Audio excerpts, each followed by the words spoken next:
Boa noite. Começamos oficialmente a gravação, né? A nossa web aula do dia 19 de maio de 2022, no evento 798171, ao C de Metrologia Dimensional. Então, voltando, pessoal, a gente trabalhou na última aula o capítulo 2 do livro, né? O que aconteceu? Visto o bom andamento da UC de informática, ficou naquele intervalo na transição entre informática e metrologia. Ninguém tinha dúvida, a gente começou a aula, né, trabalhando sobre informática, ninguém tinha dúvida, tinha feito as entregas e já aproveitamos o tempo e começamos a trabalhar sobre metrologia. Então, o pessoal que não veio na semana passada já teve uma aula, ela vai ser postada na plataforma agora que vocês estão tendo acesso, né? No dia ainda não tinha acesso. E esse material que vai ser trabalhado hoje é a continuação do capítulo 2 do livro que está lá na aba Biblioteca. Se algum dos senhores ainda tiver com dificuldade na plataforma, manda uma mensagem lá, né, no chat da plataforma avisando que a gente marca um horário e vai conversando, né? Vou passando aí os trâmites da plataforma para que vocês fiquem mais safos, né, e se adaptem mais rápido possível. Ao pessoal da UC passada de informática básica que não enviou as atividades, a gente abre o período de recuperação agora. O que muda? Se a atividade, um exemplo, valia 10, quem entregou na data certa foi avaliado com a nota máxima, né? Até a máxima de 10. Para quem vê na recuperação, a nota já vale 80%, então vai ser avaliada até no máximo a nota 8 para uma atividade. Isso é exemplo, não são as notas das SAPs que a gente teve em informática. Mas é importante fazer o envio porque para a finalização do módulo, que são todas as matérias que vocês viram lá, que começa com metrologia, ou começa com informática básica, depois vai para metrologia, depois vem a matéria de desenho, eletrotécnica, fundamentos de refrigeração e climatização, e por último, refrigeração e climatização residencial. Para vocês finalizarem esse módulo, que é o primeiro, né, chamado módulo básico, vocês precisam ter nota de aprovação em todas essas matérias. E aí, qual que é a importância? Vou até mudar aqui a projeção para esclarecer. Tem muita gente nova.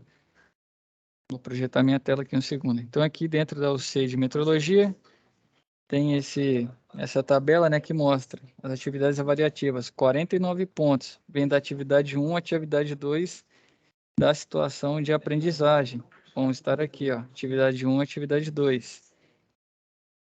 Os outros 51 pontos vêm da aula presencial, vai ser nesse sábado, né, dia 21. Então, é de suma importância que vá. Se o aluno perder esse momento presencial, ele já vai ter uma nota deficitária, porque, salvo engano, tem que ter nota acima de 60 para ter aprovação na UC. Então, se o cara fizer o momento presencial, ele está habilitado. Se ele não fizer o momento presencial, nesse caso aqui que é só um, né? Acaba que ele não consegue ter uma nota. E como que é a recuperação do momento presencial? Se ele não foi nesse sábado, ele vai ligar lá na unidade, marcar, né, com o pessoal da secretaria e vai refazer essa aula em uma outra data, em um outro horário, conforme ajustado lá na plataforma. Ou ajustado na plataforma, não, ajustado com o pessoal da unidade do Colorado. Então acaba que se não deu para deslocar nesse dia 21, vai ter uma outra data para estar fazendo esse trabalho, essa atividade. Aí varia como que é feita essa recuperação. Eu ainda não participei, mas pelo que eu sei, depende da matéria, se for muito mais teórica, acaba que o professor muitas vezes também trabalha uma atividade não, ele trabalha uma aula online, dependendo do caso. Se for matéria bastante prática, que não tem jeito, aí é sim marcada a nova data para comparecer no Colorado e fazer essa aula. Certo, senhores? Então, como nós ainda estamos no início do curso, né? Para dar uma esclarecida aí nesse assunto. Alguém teve alguma dúvida em relação a isso? Pode ficar à vontade.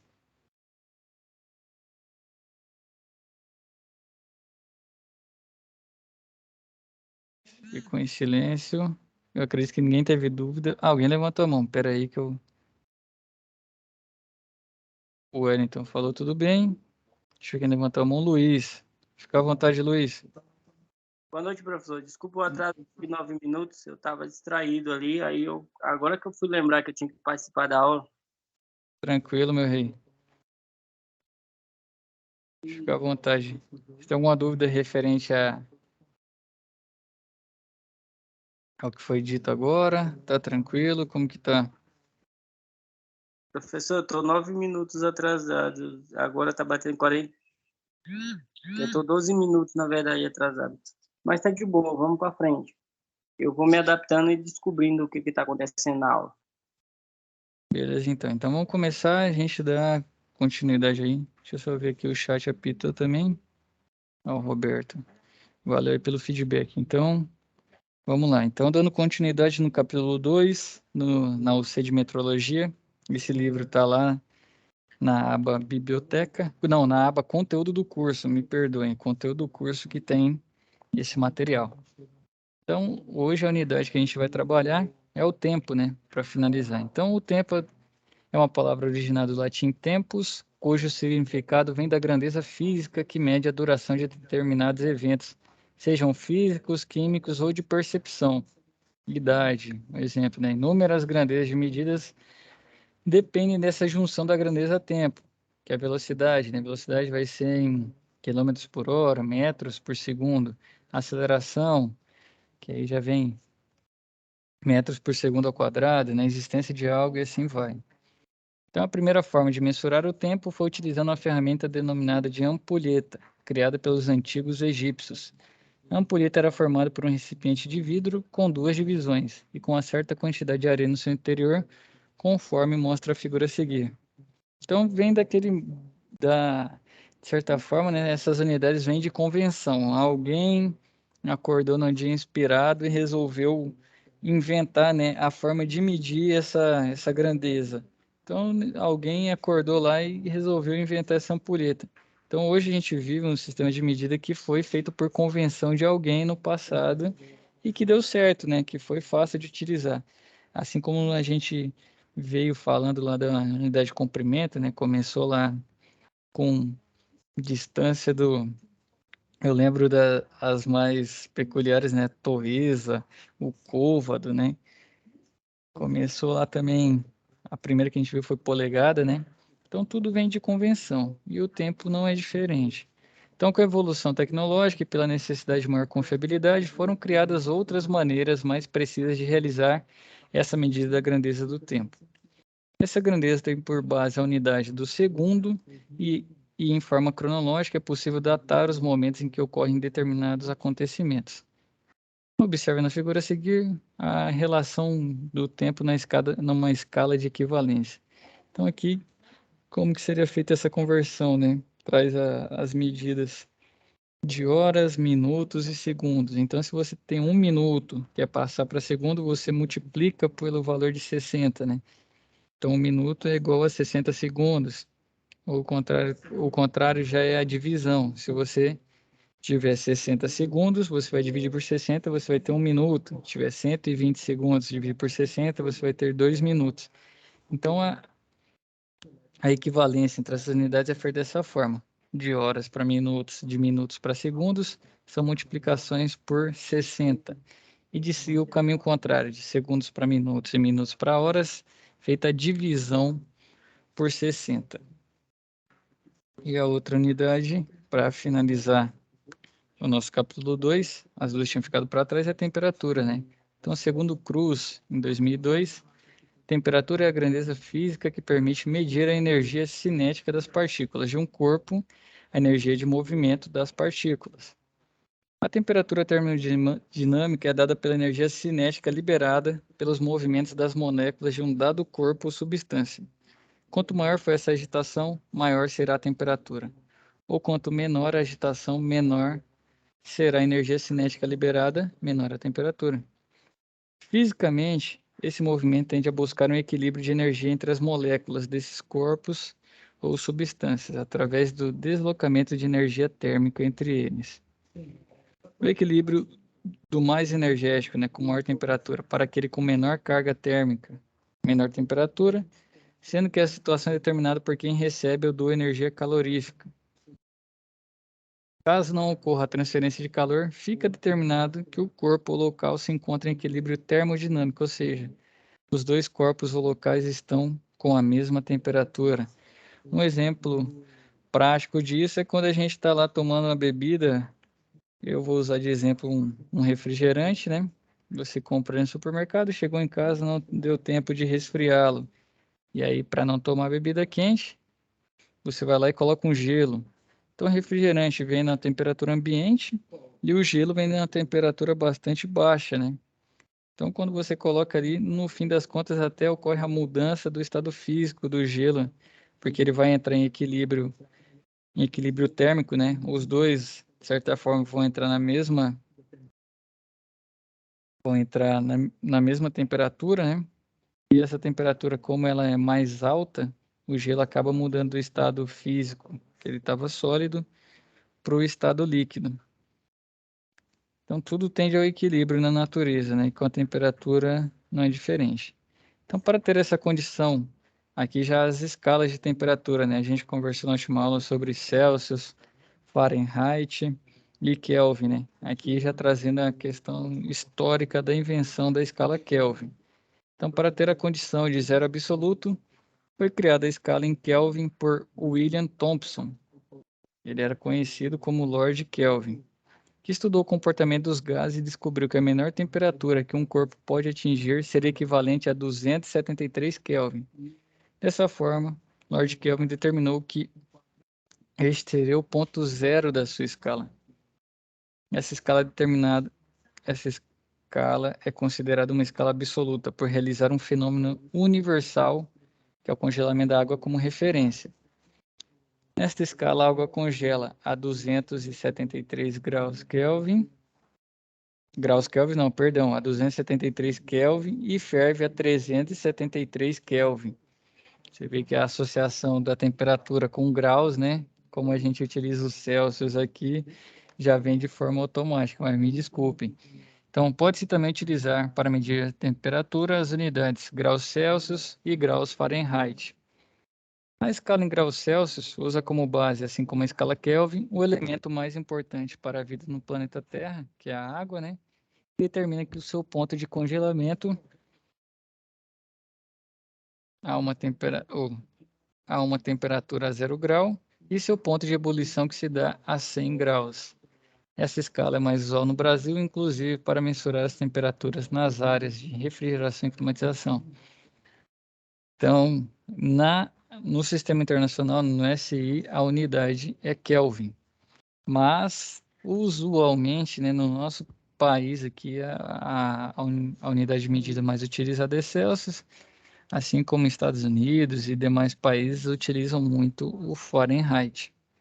A escala de Fahrenheit foi criada por Daniel Gabriel Fahrenheit e determina que a água congela a 32 graus Fahrenheit e entra em ebulição a 272 graus Fahrenheit.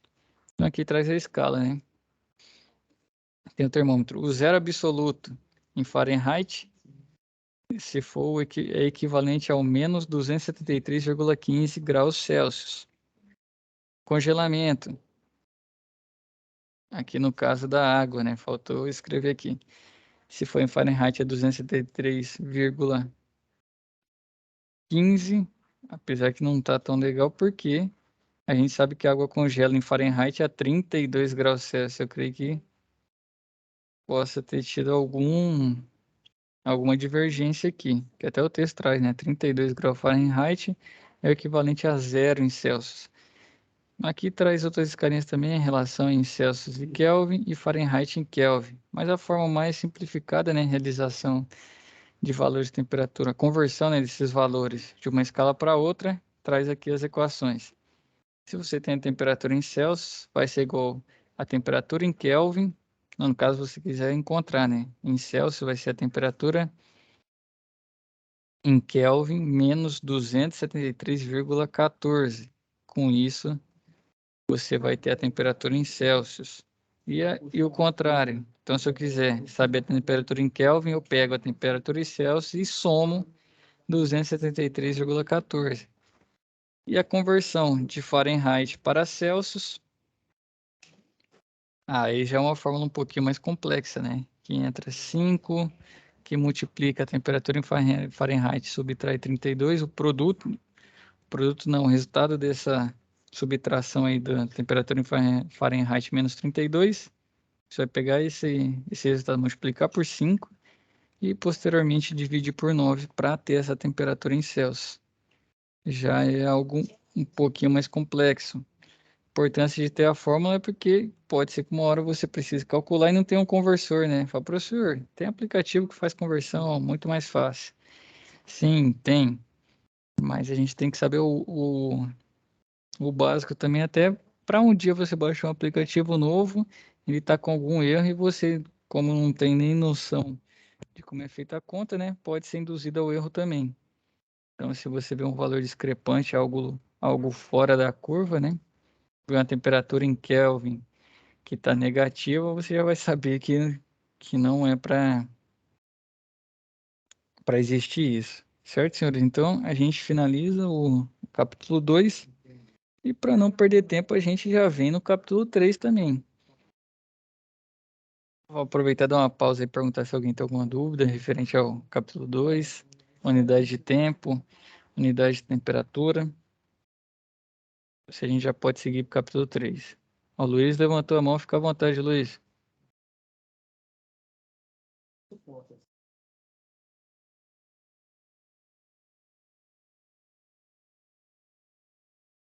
Você estava baixando a mão, Luiz, e eu vi invertido aqui.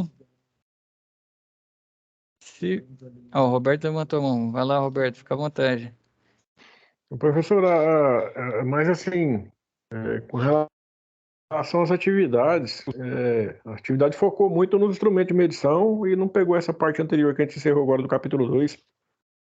É porque no fim a gente precisa muito da prática, né? Que metrologia, por que a gente estuda, vem caminhando, né? Para a gente entender as unidades e depois entender os instrumentos de medição. Então acaba que o conceito, em algumas UCs, né? Ele vem só para te dar a base para chegar num outro capítulo e você tá apto a entender da melhor forma. Então, muitas vezes não vão ser todos os capítulos abrangidos na atividade, Roberto. Então, o 2 é importante para que você chegue no 3 safo, entendeu? E consiga resolver as atividades da melhor forma. Beleza. Fechado? Mas se quiser, a gente faz eu bolo aqui um questionário sobre o capítulo 2 aí. Eu não vou conseguir mexer na estrutura da nota, mas aí a gente faz para ir adquirindo conhecimento e testando. Se quiser, Não, até eu com bolo um. com relação a isso tá tranquilo, mas eu digo assim, porque focou muito nas atividades lá, É, muito em medição de paquímetro e no micrômetro e não pegou mais essas outras áreas aí, mas tranquilo. Pelo menos da minha exato, parte, é. tá de Tranquilo. boa. É mais focado mesmo na questão da medição. No caso, lá, quando vocês forem na aula prática, né? Vai ser também. Lógico que vocês vão ver mais instrumentos, mas vai ser focado nos mais usuais na nossa área. E a atividade fica muito em cima do que vai ser apresentado no presencial. Fechado, Roberto?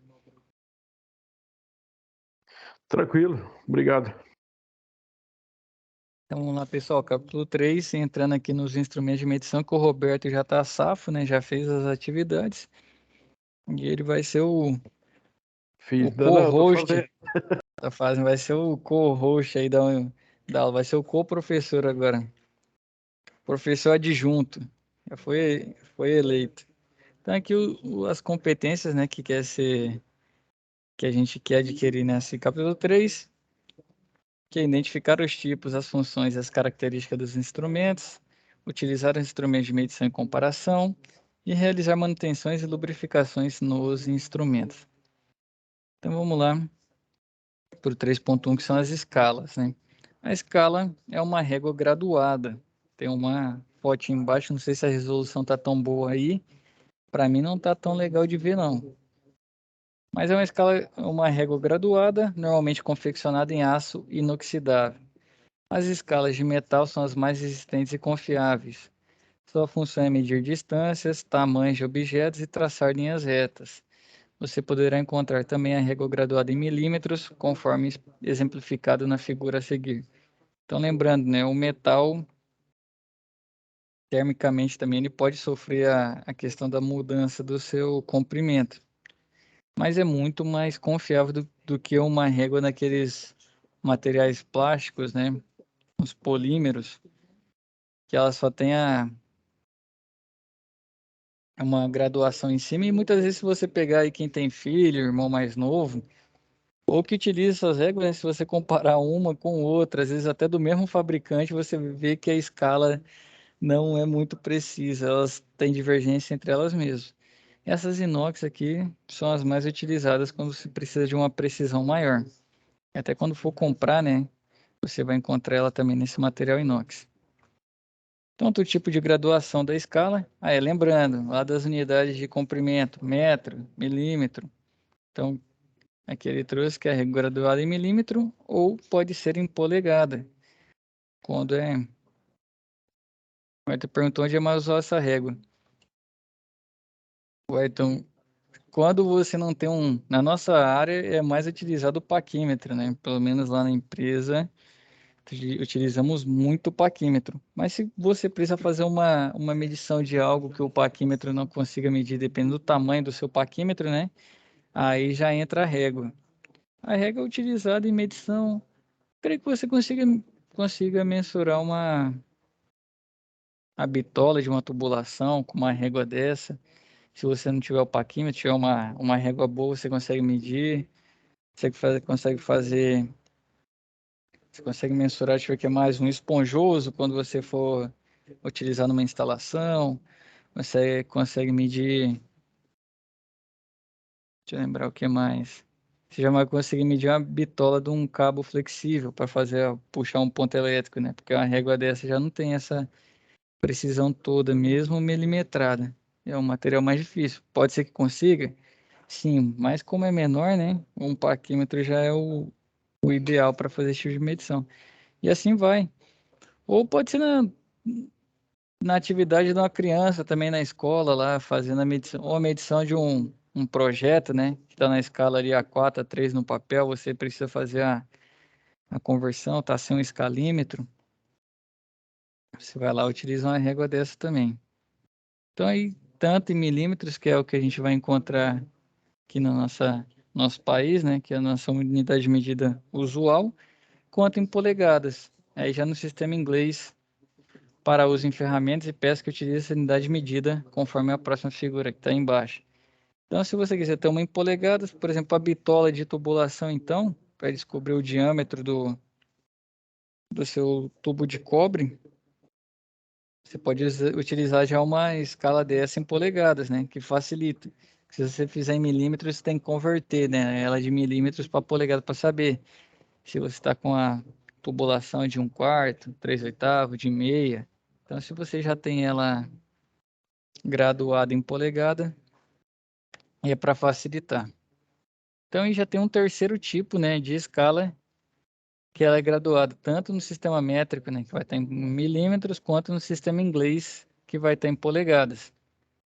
Ambas as graduações na mesma face. Essa disposição de escalas facilita a medição nas duas ocorrências e reduz os custos de aquisição. Então, em ambas as faces, na parte inferior pode estar em escala de polegada e na parte superior em milímetros, facilitando a medição, né, em vez de você carregar duas. Uma escala, assim como outros equipamentos, necessita de cuidados especiais, como ser guardada sempre limpa e em sua embalagem para que não amasse ou arranhe. Então, começa a seguir, né, a trena. Então, voltando à escala, que no caso ele está traçando ali o esquema para fazer o recorte nessa madeira, né, na imagem. E não pode, né, por exemplo, você está ali com a escala na sua mão, que é uma régua, é praticamente uma régua, né? Você vai lá e joga ela na mesa, deixa ela jogada, cai água nela, então ela precisa ser guardada, assim como o paquímetro, né? Para que ele tenha essa confiabilidade na medição, você precisa guardá-la no local a qual ela veio. Muitas vezes vem com a caixinha, vem com um plástico, não sei. Então, é importante que você guarde para que ela não sofra distorção, não amasse, não tenha essa tanto tamanho de dilatação, né, para que você mantenha sempre ela dentro, mais próximo do seu tamanho original e com isso não traga incertezas nas medições. Outro instrumento importante é a trena. Aí a trena a gente utiliza mais quando vai fazer, por exemplo, um cálculo de carga térmica. A gente está sem a planta do... Vamos dizer que a gente vai fazer isso para um quarto de um vizinho nosso e não tem a planta. Então, para você descobrir, né, quais são as medidas desse quarto para fazer um cálculo bom de carga térmica, é importante uma trena. A trena já vai ser utilizada em medições maiores. Quer descobrir qual que vai ser o tamanho da sua linha frigorígena, né? Você já vai usar uma trena também. Então, a trena é um instrumento de medição linear utilizado na refrigeração e climatização. Ela é semelhante a uma régua e possui graduação idêntica também, podendo seguir tanto sistema métrico como sistema inglês. Pode ser tanto em milímetros, né? Milímetros e metros, quanto podendo ser graduado em polegadas. Pelas suas características de construção, permite certa flexibilidade, possibilitando inclusive realizar pequenas medidas em curva sem muita precisão. Então, como ela é flexível, às vezes a pessoa não consegue traçar ela de forma que ela fica retilínea, né? Fica fazendo curva. Então, se fez a curva, a precisão já muda ali. E quanto mais curvas, mais impreciso vai ser na sua medição. Fica à vontade, Jackson.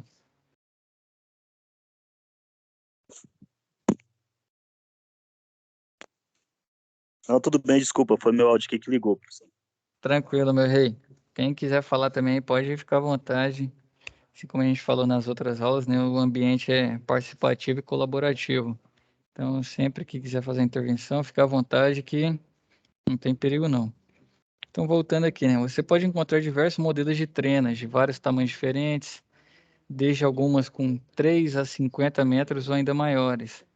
Elas podem ser desenvolvidas tanto em materiais como fibra, tecido, fibra de vidro ou aço.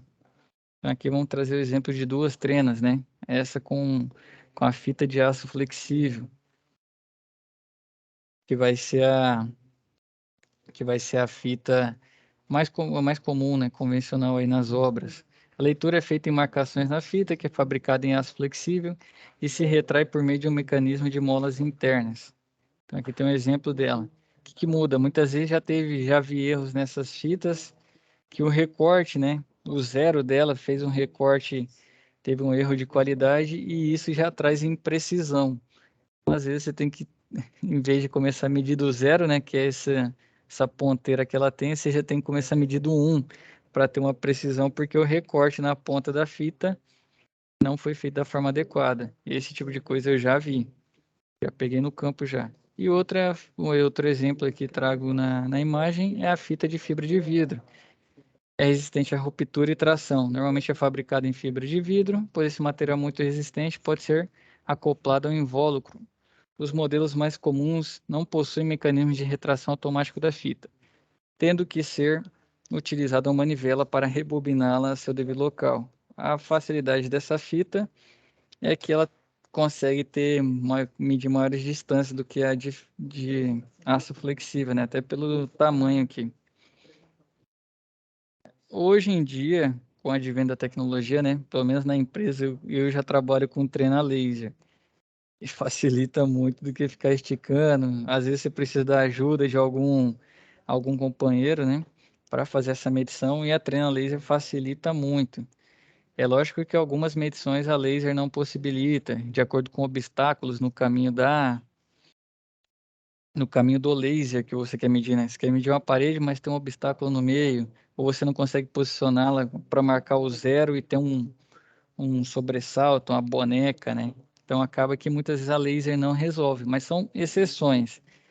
No geral, eu sempre utilizo a laser facilita muito, até para medição de pé direito, né? Que você teria que ficar esticando fita. A trena, né? O laser faz isso de forma mais eficaz. E além disso, hoje em dia tem até aplicativo que faz isso, né? Quem tem os celulares aí mais modernos com a câmera do telefone você consegue ter medições até em 3D. Eu já vi isso nos iPhones, tem um aplicativo que vem nele que chama Medida, né? Se você conseguir utilizá-la de forma adequada, você tem a medição também, e aí de forma muito mais automatizada e tecnológica, né? Que você vai ter, salvo engano, tem aplicativo que faz até o mapeamento da planta da casa, né? Das paredes e tudo mais. Então, assim, a gente começa ali com a régua, vem para a trena, a gente já sabe que tem a trena laser, que já é uma evolução, e agora até os aplicativos de celulares aí tem essas medições para facilitar para a gente. Aqui, ó, o Wellington no chat aí, caixa de passagem aqui, faltou laser, né? A treina laser também, Wellington. Alguém tinha levantado a mão? Já foi tratado o assunto que queria? Ou ainda quiser falar, pode ficar à vontade. Não lembro quem levantou a mão. Não, professor, eu ia falar sobre a treina laser mesmo. Ajuda demais, né, Wellington? Mas só Rapaz do tocou céu. no assunto dele aí, no da treina laser, né? Porque é uma medição mais rápida, né? Porque às vezes no caso você está sozinho, fazer algum orçamento, né? Facilita mais. Rapaz, apesar que agora ela ficou mais salgada um pouco, né? Mas antigamente tinha aqueles modelos da Bosch que era o mais vendido, que é o mais encontrado. Acaba que no fim das contas, né? Pelo tempo que dura aquele equipamento, vale a pena. Pelo tempo que você ganha, diminui muito como fala? Além do tempo, aumenta as possibilidades de medição, né? É isso que eu queria falar, fugiu a palavra. Aumenta as possibilidades. Você consegue fazer medições mais rápidas, diferentes, ou vir somando áreas, né? Que a laser tem uma certa memória ali com as medições que você vem fazendo, e isso ajuda, né? Igual o Wellington trouxe no caso de um orçamento aí. Aí melhora a precisão também? Melhora a precisão também. Porque aí você não tem os erros, igual eu disse, da fita, né? Aquela treina com a fita de aço, que muitas vezes o recorte do zero é feito no local errado e ela já vem faltando as escalas menores, né? Ela já começa, o zero dela já começa no meio, como fala, no meio centímetro. 5 milímetros, entendeu? Então o zero já está no 5. Então quando você fizer a medição, você já vai ter uma medição imprecisa. Fica à vontade, Luiz.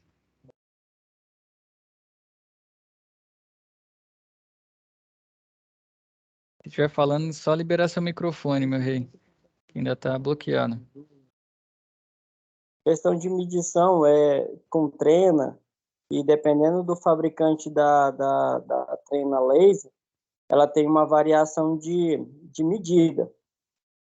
Eu não sei porquê, mas quando você pega aquela trena tradicional da WIDS, acho que é o WID, a que a gente usa, aquela amarelinha, elas têm uma diferença bem pouca. Se você tiver dois profissionais de determinada área para fazer medida com trenas diferentes, de marca diferente, tem uma diferença da medida. Ela varia entre 3 milímetros e 5 milímetros. Se você for fazer uma medida de 10 metros, alguém está ganhando 1 metro a mais e alguém está ganhando em metros a menos, perdendo em metros a menos. Tem essa diferença, questão de fabricação. Apesar de ter o padrão universal, que é no CI, infelizmente as fabricantes de treino, elas não têm uma concordância em questão do tamanho do metro. Varia o metro do tamanho de uma fabricante para outra. Exato, Luiz. É questão de qualidade, né, na fabricação do equipamento para ter uma menor discordância, né, um menor erro. Então, assim, depende muito da fábrica, né? Mas eu já É, peguei, por exemplo, a 3M, que é uma fábrica muito forte, que é boa pra caramba, os equipamentos são sempre bons, tudo que ele fabrica tem uma qualidade alta, e eu já vi o recorte no lugar errado, igual eu tava dizendo para você, o zero, né, aquela travinha uhum. que tem na ponta, tava no 5 milímetros já. Eu tenho um tempo que eu mexo com treino, eu já usei umas 3 marcas diferentes e eu sempre guardo aquela que está chegando já no final útil. Eu não espero a mola quebrar para eu trocar. Quando ela Aham. começa a ficar com a falha já no número, ali que tem trena que você consegue, ela se dar umas puxadas nela, ela não arranha o local da marcação de 1 metro. Mas tem trena que você vai usando, ela vai arranhando, senão ela lasca a tinta, sabe? Aí você já perde aquela Aham. medida. Somente ali, ó, de 1 metro, de zero metro até 100 centímetros, o que acontece? Ali é o mínimo que você usa diariamente ali por exemplo, eu trabalho muito com requadração, dificilmente eu puxo minha trena mais do que 4 metros. Eu nunca puxei uma trena minha acima de 4,5 metros.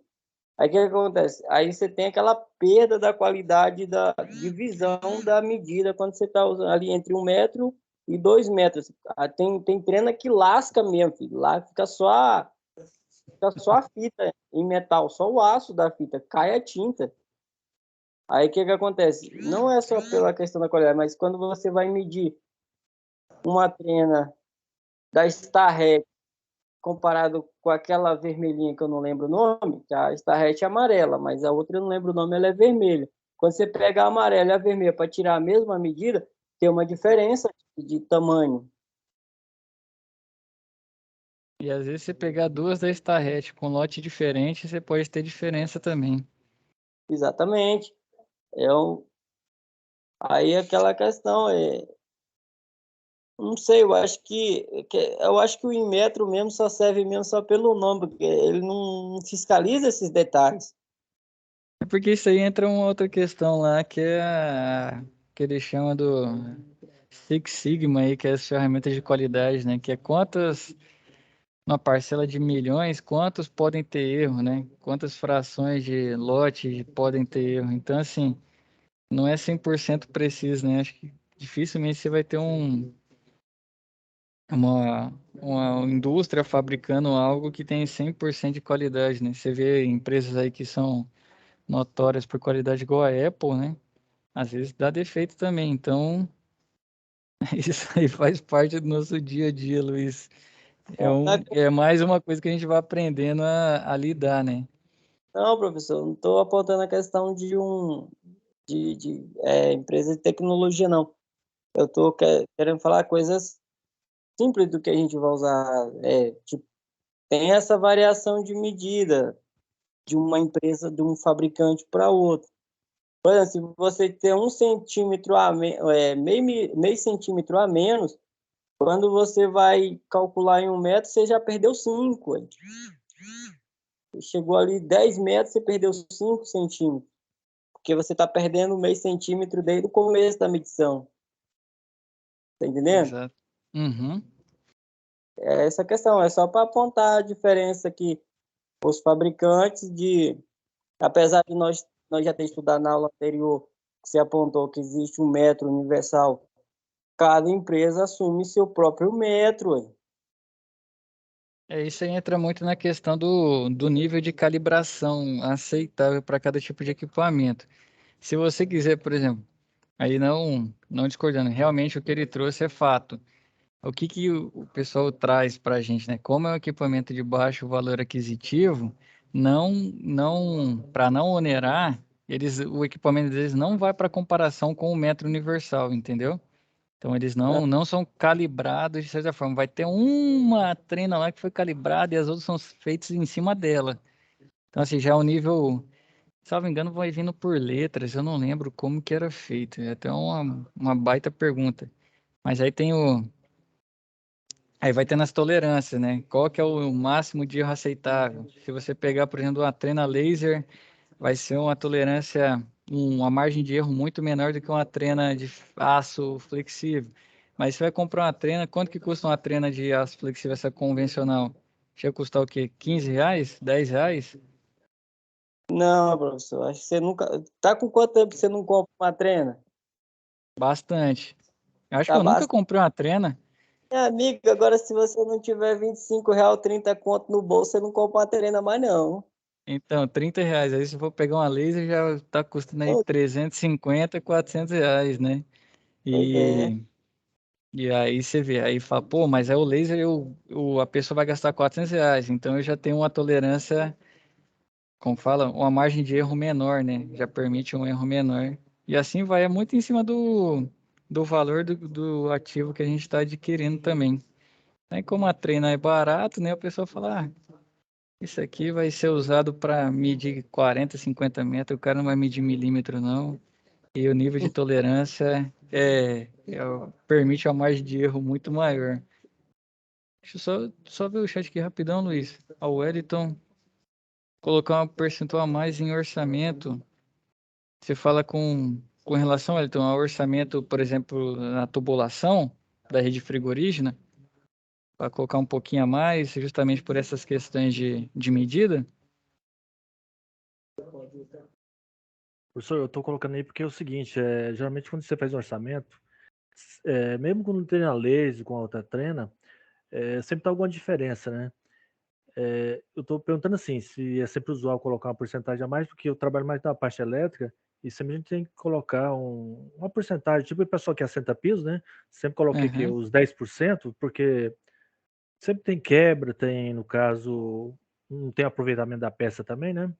Uma margem de segurança, você fala, né? Correto, isso, A sim. gente, quando vai fazer um dimensionamento, por exemplo, de instalação na empresa, a gente fez uma medição, a priori, para não carregar muito material também, eu jogo ali, fez a medição de uma tubulação que vai dar 7 metros de linha frigorígena, coloco 2 metros a mais para evitar, porque as medições também a gente não consegue medir as curvas, né? Muitas vezes aquele material vai fazer uma curva ali que acaba, de certa forma, aumentando, né, a distância equivalente. Eu jogo 2 metros na questão do cabo flexível, né? Igual você está falando que trabalha com eletricidade, a gente também joga um pouquinho a mais. Não chega a ser um percentual igual num cálculo de carga térmica. Se eu for dimensionar um ar-condicionado para um quarto, aí eu jogo uma margem de 10%. Se tiver números bem fiéis, se tiver uns números mais avulsos, já joga 15%. Ali já entra em porcentagem. Agora, quando é material assim, a gente joga um flexível, por exemplo, joga 5 metros a mais para garantir que a gente fez uma medição boa, né? Joga 5 metros a mais para garantir que não falte ali centímetros e a gente tenha que demandar muito mais tempo no serviço. Trouxe também da questão da bitola. Se você pegar um multímetro, se você pegar um paquímetro, você vai ver que tem diferença grande. Esse aí eu já fiz também, já notei que isso aí tem até uma coisa perigosa, né? Você que trabalha na área de eletricidade aí, os fabricantes novos, não sei se você viu, um tempo atrás pegaram, né? Um fabricante desse aí que estava entrando no mercado, que estava justamente vendendo uma bitola, por exemplo, de 4 milímetros, e a bitola era, se fosse enquadrar ela, não enquadrava no 2,5, né? Era um pouquinho maior do que 2,5, mas não chegava a 4. Tem mais pessoal aí colocando cabo de alumínio, né, em vez de cobre. Então, essa área sua aí, o pessoal do Inmetro tem batido mais forte porque tem um histórico recente na parte de cabos elétricos, né? De empresas aí tentando passar a perna no consumidor. Não sei se você já teve alguma situação assim, Wellington.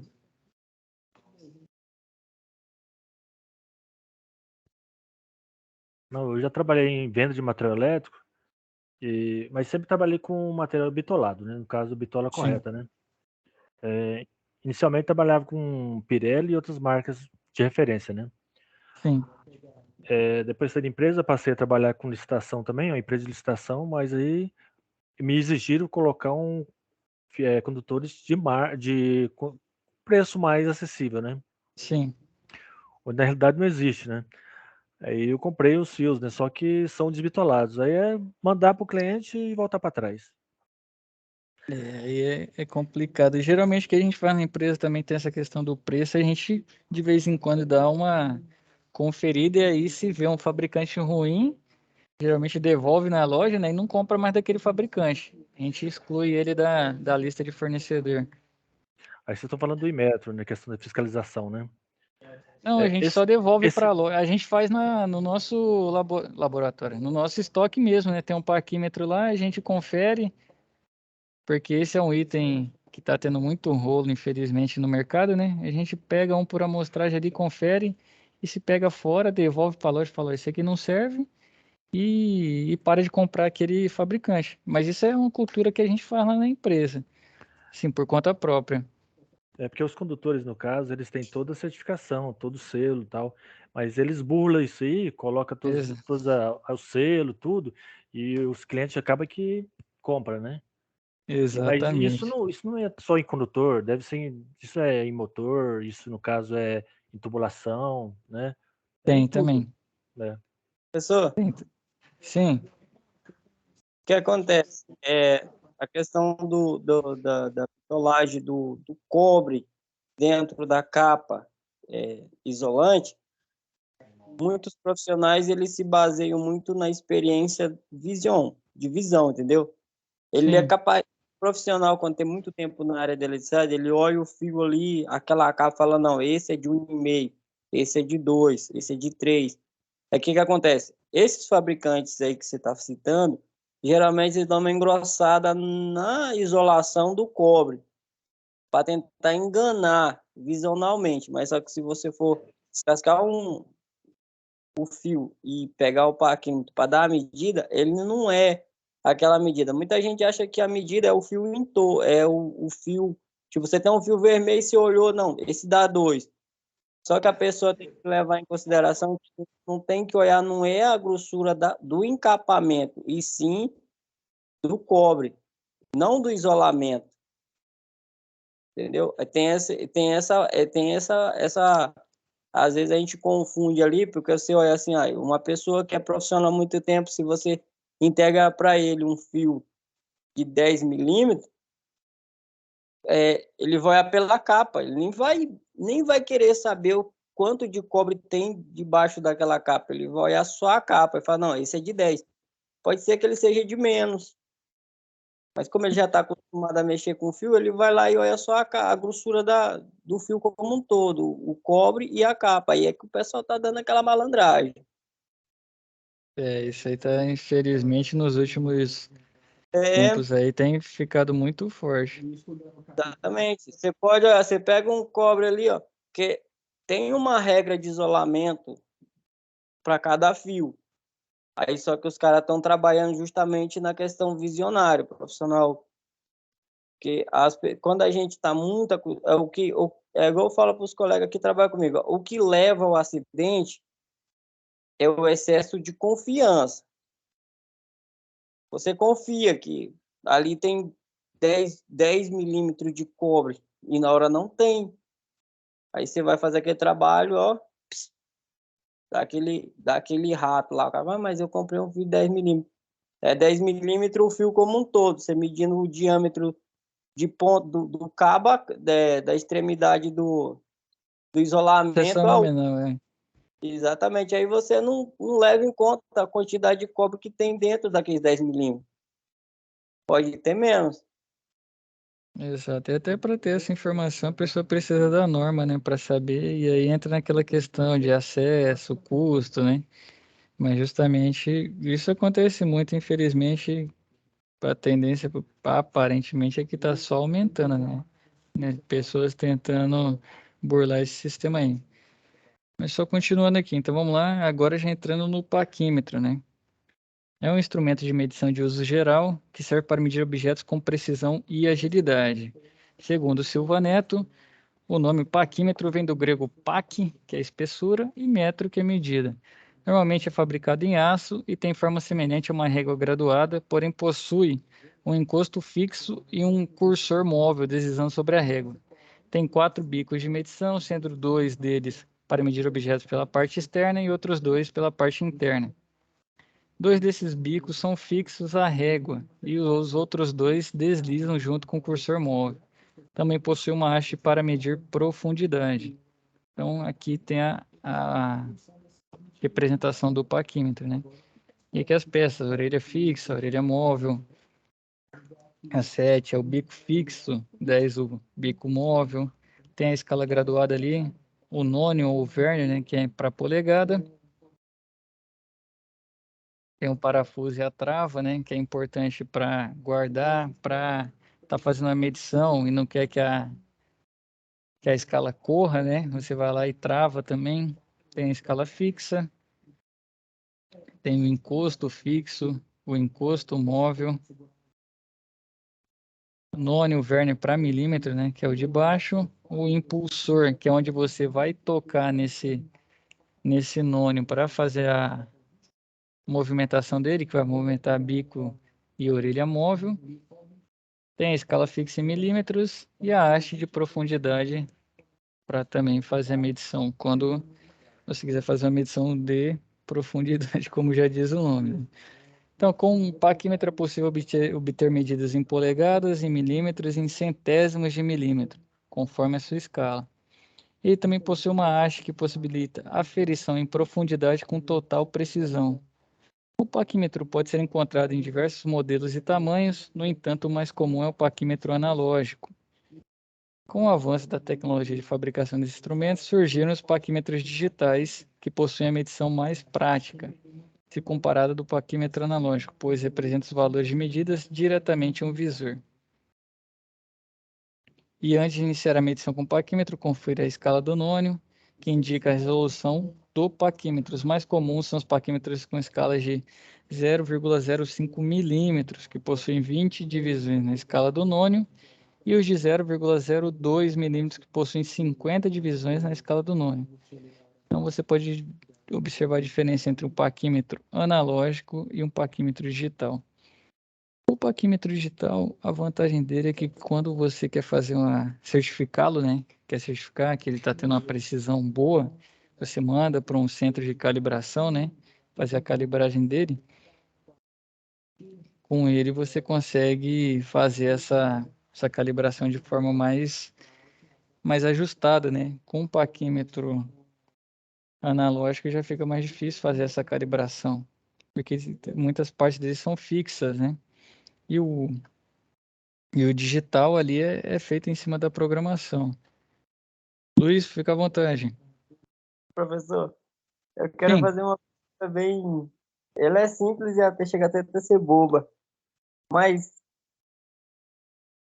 você não acha que a digitalização desse tipo de ferramenta não vai deixar o prestador de serviço um pouco mais preguiçoso?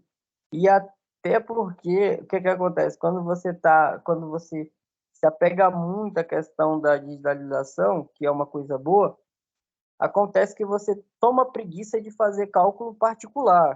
O que que você acha dessa minha opinião aí, da minha pergunta? tem duas linhas, né? É bom você ter o método, né? Saber fazer igual um paquímetro. Para você fazer medição com analógico e causa muita divergência ainda, porque quando você vai ver o nônio tem que encaixar com a escala fixa, né? E dependendo do ângulo que você olha, né? Que você está tomando de referência a medição nesse paquímetro, pode ter uma pequena divergência. E nisso o digital já evita, né? Esse erro. Esse no caso específico do paquímetro. Mas no geral, como você está trazendo a questão da digitalização, de certa forma as pessoas vão ficando mais preguiçosas com o avanço da tecnologia.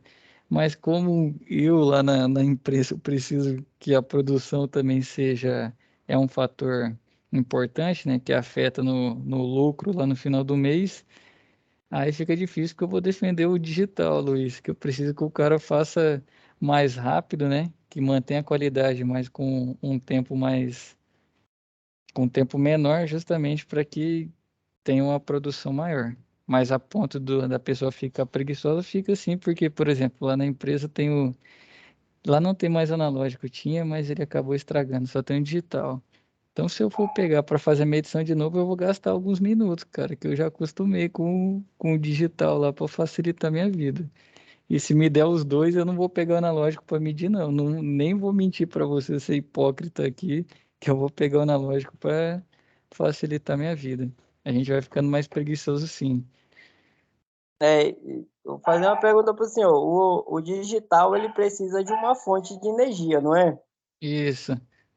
Exatamente. De repente você pega uma viagem numa cidade, no interiorzinho, onde você vai ter uma dificuldade de encontrar uma fonte de energia para carregar o seu digital, e você carrega o analógico, e você, por exemplo, você começou agora trabalhando só com digital e você não tem muita prática com analógico. Aí você tem uma dificuldade de encontrar uma fonte de energia para o seu digital e você não souber trabalhar com o analógico.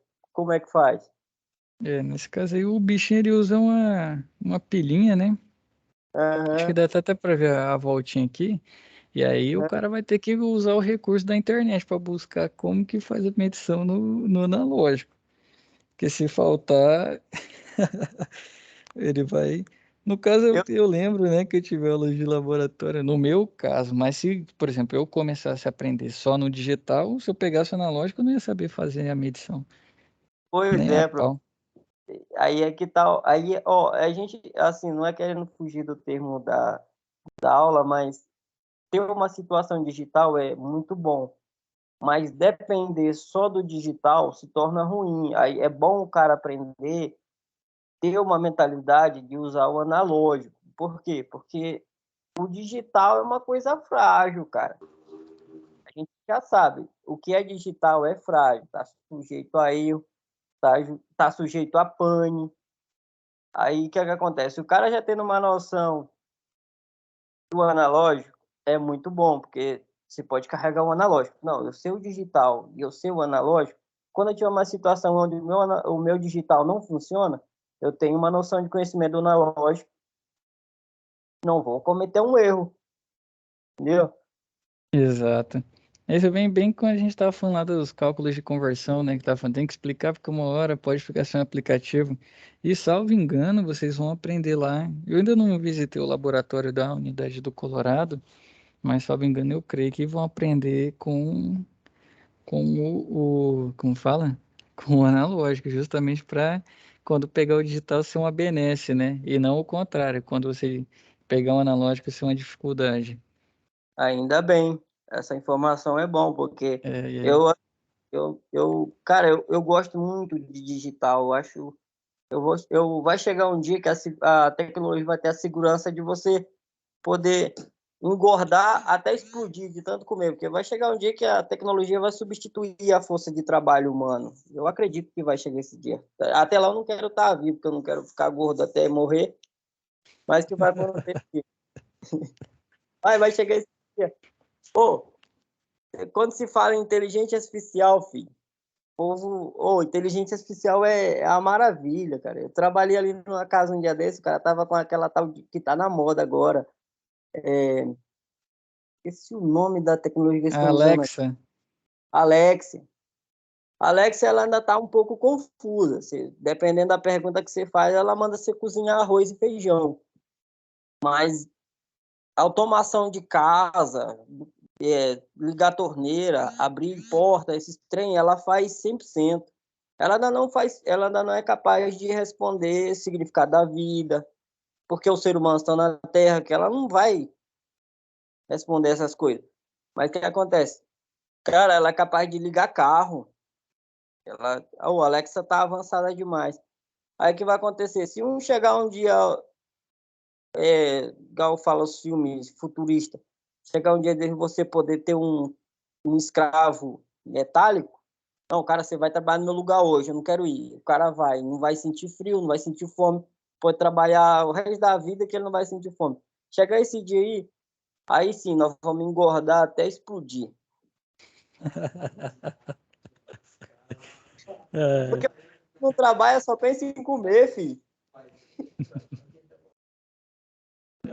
participação dos voltando aqui no parquímetro, só rapidão, Luiz, porque senão nosso tempo vai. Não, beleza. Também vamos estourar no tempo aqui, eu não vou conseguir chegar na meta de hoje. Pois é, desculpa Não, aí. Roberto, não, tranquilo, Luiz, pode ficar à vontade, meu rei. Roberto aí, boa noite, com Deus, até sábado aí, pessoal. Boa colocação também, olha, o YouTube ajuda, né? Ajuda demais. Se encontrar alguém que ensine bem também, né? Uma fonte de conhecimento confiável, ajuda demais. Então, para quem eu utilizar para verificar a espessura de componentes, tamanho de parafusos, esse ajuda muito. profundidade de rebaixo, medição interna de um rolamento, que também é importante, entre outras medidas. Então, a forma de fazer a medição, né? Você não utilizar a medição de partes externas. Então, aqui ele está usando os bicos, né, para fazer essa medição. Sempre em linha reta também, o paquímetro tem que ser utilizado de forma perpendicular ao que você vai medir. Você não aplica muita força também, né, com o bico para que ele prense, no caso, esse tubo. Você só faz a encosta, né, de forma que tenha uma certa firmeza, não aperta, né? Você vai lá, encostou, meio que travou a medida ali sem empurrar muito o nônio, e ali já é a medição que você precisa, que você não desgasta a parte do bico e nem desgasta o material que você está fazendo a medição. E aqui já utilizando as orelhas, né, para medição no diâmetro. Então tem que ficar em 90 graus também, é o ideal. Aqui está um pouquinho angulado, né, para essa foto, mas ele estaria em 90 graus para fazer essa medição. Como a medição que você está fazendo ela de certa forma de cabeça para baixo, né, com a ferramenta, isso já pode ter um erro de medição, mas no dia a dia acaba acontecendo. E aqui é importante fazer o uso da trava também. Não pode abrir tanta orelha para estragar as pistas do rolamento, né? Você só faz o toque. E quando você vai tirar para fazer a medição, é bom você travar, né, o nônio para que ele não dance e você perca a medição e tenha que fazer novamente. Então vai tendo todos esses nuances na utilização da ferramenta. Não aperta muito ela também para não estraga o bico, a orelha e nem o material que você está fazendo a medição. Certo? Na prática, assim, na foto é mais difícil explicar, eu falando é bom sempre ter o tato, né? Essa matéria é bastante prática, mas é já ir para ter noção e de certa forma quando chegar lá seja facilitado o aprendizado, né? Aprenda de forma mais rápida.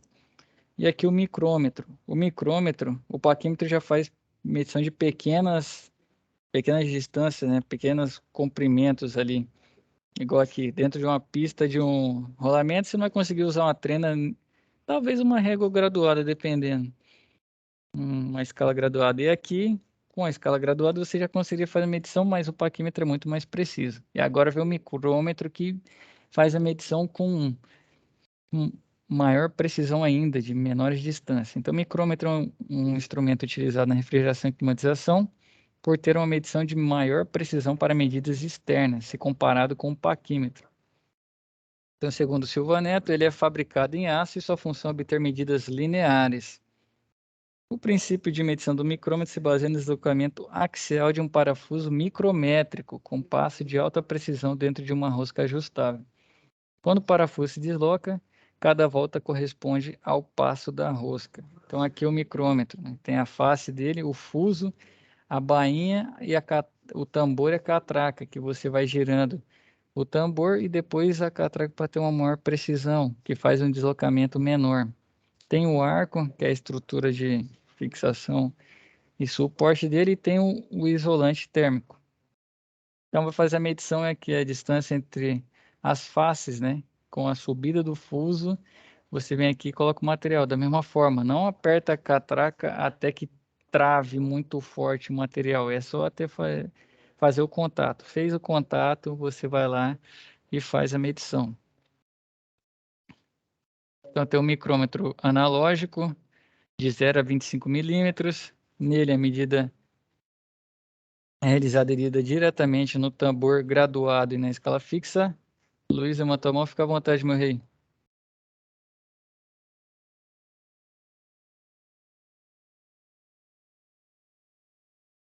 Tá com o microfone desabilitado.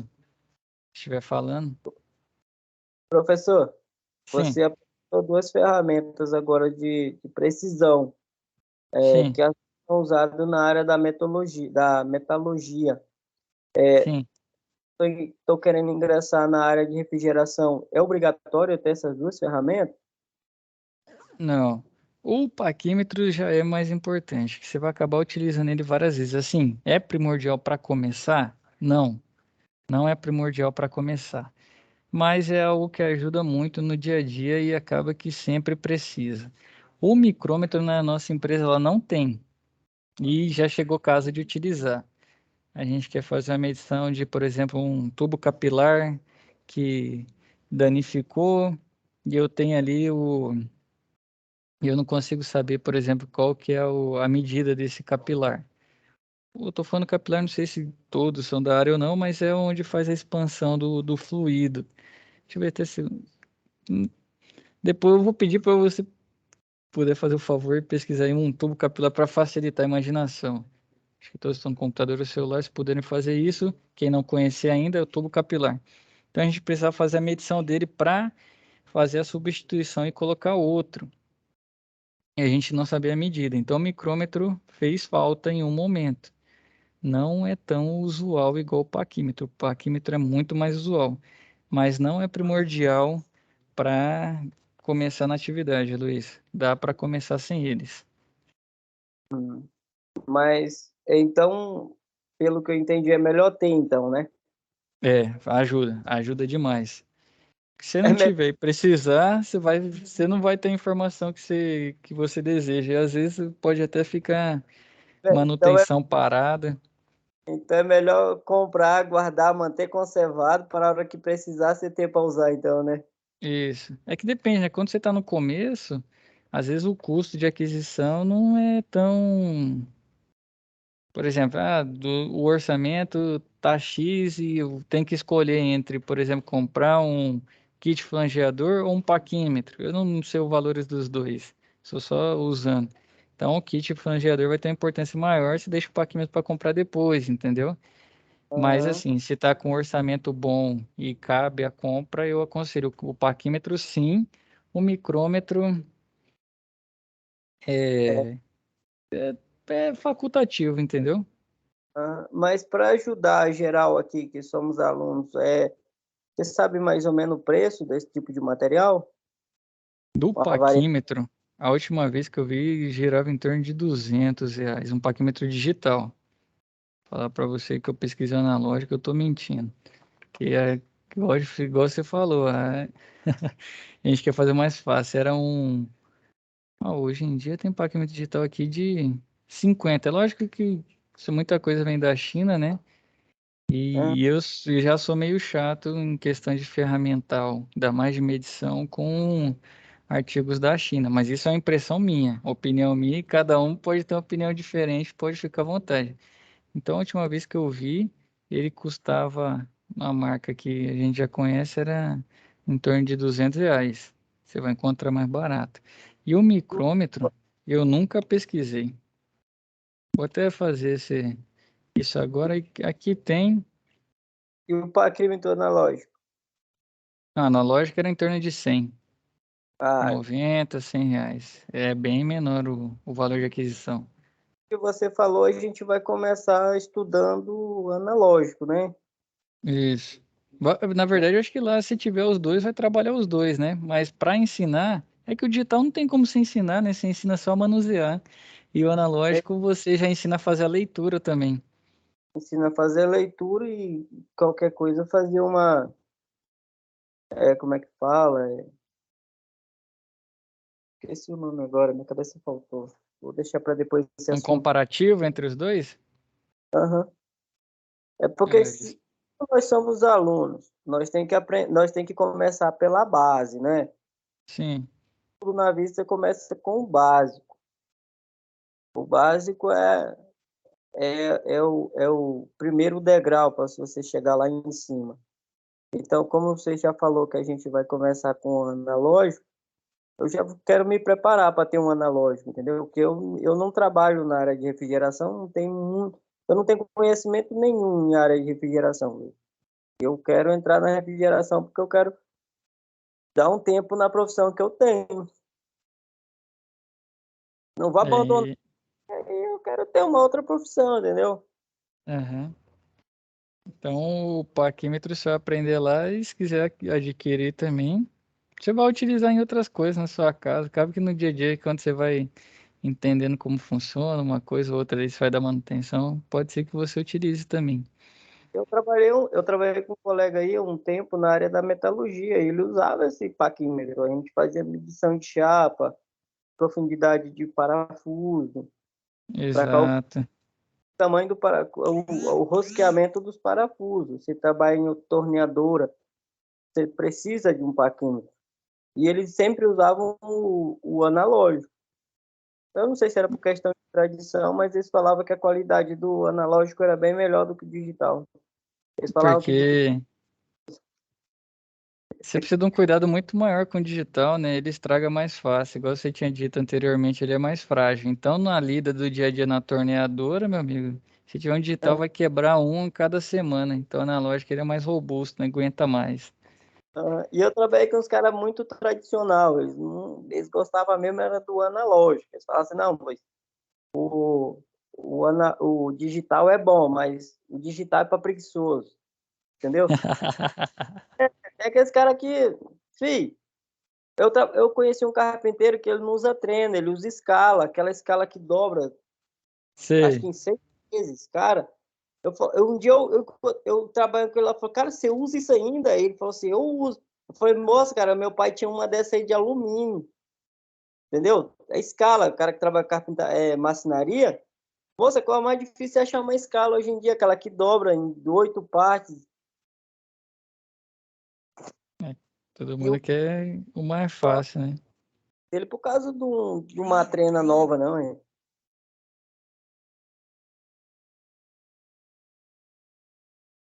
Se você estiver falando, sumiu a sua voz.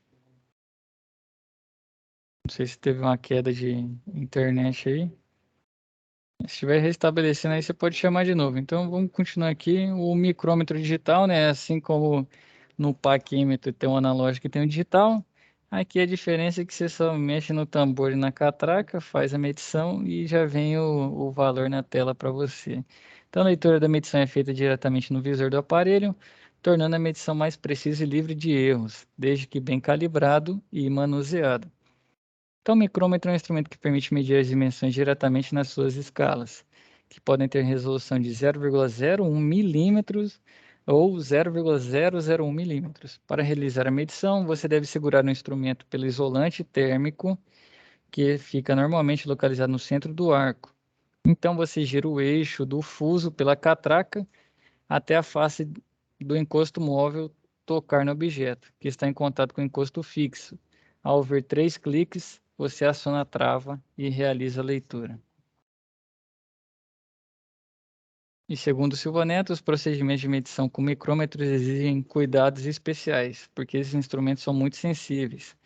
Quaisquer anormalidades no manuseio podem afetar a exatidão desses instrumentos. Por isso, eles não podem ser derrubados ou entrar em contato com outras ferramentas, né? Antes de realizar uma medição, é necessário verificar se o micrômetro está ajustado. Caso seja necessário, o operador poderá fazer o ajuste necessário, pois esse instrumento vem acompanhado de uma chave de encaixe para ajustes. Então aqui traz, né, o próximo, que é o relógio comparador. Então o micrômetro ele não pode ser derrubado, assim como o paquímetro também. É importante guardar na caixa dele.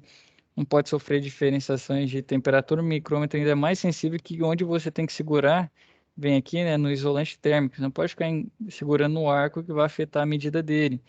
Girou a catraca, né, que é a medição sensível, fez 3 cliques, você já para, que está travado ali, não continua rosqueando, que senão pode estragar o fuso e as faces.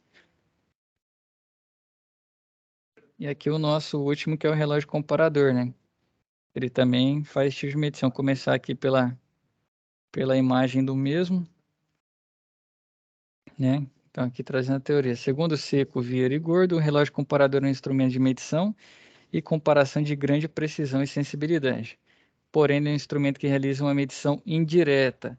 Ele mede a grandeza de uma peça por comparação, movimento em que é determinada a diferença da grandeza que existe entre ela e um padrão de dimensão pré-determinado.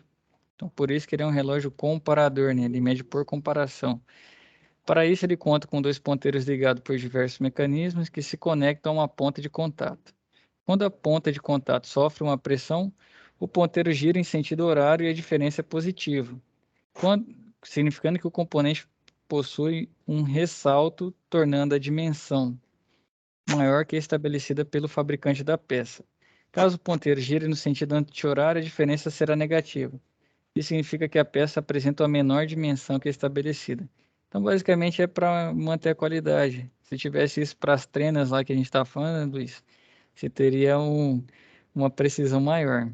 Então, basicamente, ele pega um, que é o padrão, e ele vem com esse relógio, com essa ponteira aqui, que no caso, não sei se vocês veem meu cursor, ou se eu fiz esse desenho vermelho na tela aí, se chega a aparecer para vocês, mas ele utiliza essa ponteira aqui para medir de acordo com a comparação que foi feita com outro material. Então, o relógio comparador é fabricado em metal e geralmente é combinado com outro acessório no momento da sua utilização, como uma base magnética, que é um suporte com um botão de acionamento para o usuário ativar ou desativar o ímã de fixação. É utilizado para medir folgas axiais, radiais, folga de dentes de engrenagem, medir diâmetros de cilindros e tubos. Eu vejo muito mais isso aqui utilizado na questão de engrenagem mesmo, de dente e tudo mais. Como que ele funciona, né? As partes dele. Tem a capa do fuso, tem o limitador da tolerância dele, tem um parafuso de fixação do aro, tem um contador de volta, um ponteiro principal aqui, outro limitador da tolerância, tem o mostrador, né, que é esse visor aqui, tem o aro do visor, tem o canhão, o fuso aqui embaixo, que tem a capa lá em cima para girar, e tem a ponta para fazer o contato com a peça que você quer comparar. E esse instrumento também pode ser analógico ou pode ser digital. E a utilização, né? Antes de utilizar o relógio comparador, é muito importante que você dê a pré-carga, que nada mais é do que forçar um pouco o relógio comparador contra o objeto a ser medido, para que ele tenha uma tolerância e possa medir os ressaltos e rebaixos precisamente. Então, como ele funciona, né? Observe na próxima figura as folgas radial e axial existentes sem um rolamento. Então, aqui o rolamento aí está com a folguinha aqui, ó. A esfera dele, né? Com a pista de rolagem. E ele tem uma folga aqui. Isso aqui afeta como fala? Afeta a utilização dele. Aqui folga axial, né? Que ele está conseguindo fazer essa movimentação para os lados. A radial é em torno do raio dele e a outra axial para os lados. Então, as folgas radiais e axiais existente um rolamento.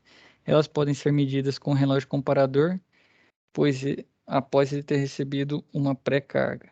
Então, como vai fazer a medição? Você vem com a pré-carga e aí coloca, né, esse rolamento na ponteira, conforme não dá para ver o meu visor, o meu mouse aqui, né, mas na ponteira aqui dele, que é a ponta de contato, né, conforme essa imagem aqui, ele vai pegando esses ressaltos na superfície. Se ela tem um vale ou um pico, né, que a gente normalmente chama para essas medidas. Então, esses ressaltos o relógio comparador consegue pegar com a precisão bastante pequena. Aqui não trouxe, mas a questão bem próxima do micrômetro. Pessoal, por hoje, nessa aula aqui, a gente vem até esse relógio comparador. O capítulo 3 continua e a gente vai trabalhar ele na próxima. Se a gente tiver alguma dúvida, pode ficar à vontade, alguma colocação. Isso aqui na teoria é legal, é até bom que vocês, hoje é quinta, né? Que amanhã, antes de ir para aula, quem tiver tempo aí e conseguir trabalhar, né? Que dê uma revisada, eu vou botar esses slides lá na plataforma amanhã. E aí, se amanhã à noite conseguir dar uma olhada para entender mais ou menos na teoria sobre esses instrumentos, e no sábado, na prática, vocês vão tirar de letra lá a atividade com o professor no momento presencial. Hélio, levantou a mão, fica à vontade, meu rei. Boa noite, Everton. Tudo Boa bem? noite, bom demais? Joia, beleza. Não, uma coisa que eu ia perguntar, a questão da aula presencial, por ela só ser meio-dia, coisa rápida, então. Rapaz, dá para você. Geralmente as aulas são 8 horas, né? Essa aí vai ser Isso. mais rápida. Mas assim, se for comparar com outra, é mais rápido, né? Levando em consideração o relógio comparador, vai ser mais rápido a aula. Mas 4 horas dá para trabalhar muita coisa, hein, Enio? Ah, sim. Não, tranquilo, então. Fechado. Então vai trabalhar mais em laboratório, né? Como é uma matéria que tem a teoria que a gente trabalha aqui e precisa muito da prática, do tato, né? Com os instrumentos de medição. vai ser muito importante a prática também. E até aconselho a vocês, né, a aprenderem, porque querendo ou não, essa questão de instrumentação aí abre portas, né? Não só na área de refrigeração, como em outras áreas aí, a gente saber manusear esses instrumentos faz a diferença no nosso dia a dia. Luiz, levantou a mão, fica à vontade, meu rei. Professor, você teria um site uma página no YouTube confiável, do seu ponto de vista, para indicar para a gente estar assistindo as aulas com relação a esse parâmetro que você trouxe para a aula hoje, a questão Dos instrumentos de medição? desse instrumento de medição, site, não sei. Mas eu nunca parei para pesquisar no YouTube. Deixa eu ver aqui. Tem. Que você possa indicar para nós. Ah, Acho que eu tô digitando aqui, vamos ver quem que aparece para mim. Ó, já vi aqui uma aula de metrologia. Depende muito, né? Aí vem as técnicas. Tô vendo aqui da MT Thompson, que é os primeiros que aparecem. Pessoa que tem como fala? A Mito Toyo são. Não, a Mito Toyo não tem. Tem o Senai Play aqui, ó. O Senai Play tem metrologia básica ensinando sobre os equipamentos. Se você depois quiser pesquisar, ó, começou a fazer o barulho para vocês aqui, mas tem o Senai Play e algumas faculdades também tem a mecânica da Universidade Federal, não sei se esse C de qual que é, mas geralmente são de instituições mais renomadas, né? São, se encontra aí de universidades, ou o Senai Play mesmo, indico o Senai Play, depois você pesquisa, vai ter lá o Adão Juliano aí explicando sobre metrologia básica. Vou até jogar o link aqui de um dos vídeos que eu achei sobre paquímetro. Vou jogar no chat aqui para vocês. Já aproveita no canal, né? E dá uma verificada que vai ter mais pontos. Ó, o Kleber perguntando. Kleber, se tem cálculo, tem. E é complexo pra caramba, cara, para encontrar qual o tubo capilar primeiro para encontrar o diâmetro do tubo, né? Igual você trouxe na foto aqui, quem quiser entrar no chat. E o segundo, o comprimento. Porque aqui ele vende 3 metros, nesse que você trouxe aqui a imagem, né? Mas muitas vezes para a máquina não precisa ser 3 metros, é 1 metro e meio. Tem cálculos de projeto que são feitos, são complexos pra caramba, mas varia muito de acordo com a pressão. Então, que pressão que você quer entrar, qual que é o volume, o fluxo, né? A vazão mássica do fluido que vai ter, e dentro disso você vai ver quanto, né? Qual que é o deslocamento que ele precisa e qual a área desse tubo capilar para fazer essa mudança de pressão, que no caso no capilar ele vem depois do condensador, ele está a alta pressão, quando passa nesse tubo capilar, ele tem uma queda de pressão. Então, é essa diferença de pressão que você vai querer na saída, você tem que fazer esse cálculo para dimensionar o capilar corretamente. Aí o pessoal se atém mais, Wellington, de acordo com o que vem, entendeu? Ah, tirei da máquina ali esse. Desenrola ele, vê o tamanho dele e vê o diâmetro, né? Com isso a gente vai lá e substitui. Certo, senhores? professor, Sim. eu sei que mais para frente a gente vai ter a resposta para essa pergunta que eu vou fazer agora, mas é só por uma questão de curiosidade minha. Nós temos N números de metais que pode ser usado, mas por que que na refrigeração é preferencial o cobre? Pela propriedade térmica dele, pela resistividade mecânica e o preço. Essa é a combinação desses três fatores, assim, a grosso modo, né? Se tiver de Aham. responder rápido, então é a condutividade térmica, resistividade mecânica, né? E o valor dele, né? O preço do quilo. Por isso que ele é o mais utilizado. A cobre não é barato não, professor. Por exemplo, você tem um alumínio que tem umas propriedades bem próximas, só que a resistência mecânica dele é muito menor. Então ele amassa muito fácil. O alumínio também é difícil você fazer o processo de brasagem, né, que é a solda dele. E se aplicar muita força, ele é muito maleável. Dúctil, né, que o pessoal chama na área de materiais.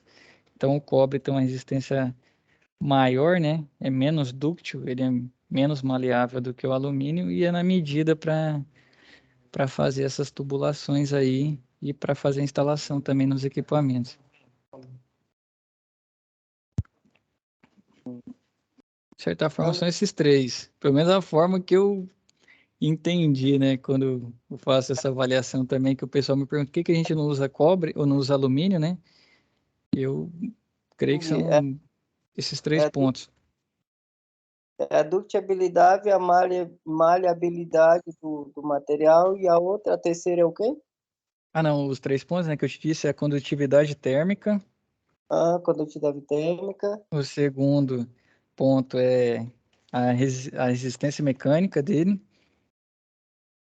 E o terceiro é o preço do quilo.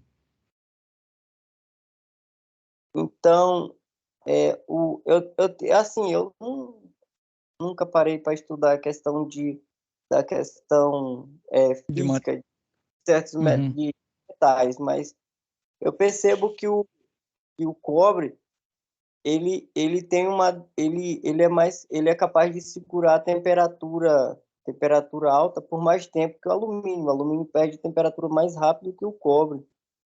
E o Isso, ele cobre, então. Pode ir lá. exatamente, e o cobre leva mais tempo para perder a questão térmica positiva. Isso, Ele tem. Eles são esfria. próximos, mas acho que tá falhando seu áudio. Vou esperar você terminar, Luiz. Pode ir lá. O cobre ele esquenta e custa esfriar. E quando ele esfria, ele custa esquentar. É uma característica, seria uma das características porque que ele é usado com mais frequência na área da refrigeração? Você fala isso comparado ao alumínio, né? Porque se você comparar um outro, por exemplo, um aço aí ele vai ter uma propriedade diferente. Muitas vezes o aço demorar mais do que ele, entendeu? É, Para ter essa variação térmica. a Só que temperatura. aí o peso também entra em consideração, o preço para conseguir. E vem mais ou menos desse ponto. Eles tentam ter um ponto de equilíbrio, né, entre esses fatores. E outros também, né, que são, de certa forma, não são tão prioritários, mas são importantes também. E aí vem a questão da facilidade de encontrar esse material na natureza, facilidade de conformar ele, né, de deixar ele, de dobrar, né, de forma mais, trazendo Hum, a linguagem popular, mais facilidade, a facilidade para dobrar. Então, tem tudo isso para fazer a construção dele sem costura, né, que faz um tubo sem costura. São vários fatores aí que o cobre ele acaba sendo o material mais utilizado nessa nossa área. mas o metal mais indicado ainda seria o ouro, professor. Só que aí é o preço, né, meu amigo? E o ouro também ele é muito dúctil, né? Apesar que nessa espessura que é trabalhado com cobre, ele já vai ter uma resistência mecânica maior. Mas imagina o Aham. preço para isso aí. Mas em questão de maleabilidade, o ouro é o metal mais maleabilizado da natureza. Uhum, Você pode arrumar um fio, um grama de ouro, você pode espichar, dar 2 voltas no mundo. Véio. Você vê o tanto. exatamente. Tanto é que ele é só utilizado em ligas, né? Ele não é Pois utilizado puro no comércio aí. fazer o quê, né? Eu não queria o meu ar-condicionado todo em ouro, que aí minha casa ia ser arrebentada todinha. Valeu, professor. Tudo Muito obrigado pela aula. fechado, senhores. Com Deus, Descansar. eu tô olhando aqui do lado, eu acho que o pessoal tá fechando aqui, ó. Não tem ninguém. Eu vou ter que ir lá, senão vão ficar trancados. Já passou das 10, né? Bom descanso para todo mundo aí, com Deus. Qualquer coisa, chama lá na plataforma que eu tô à disposição.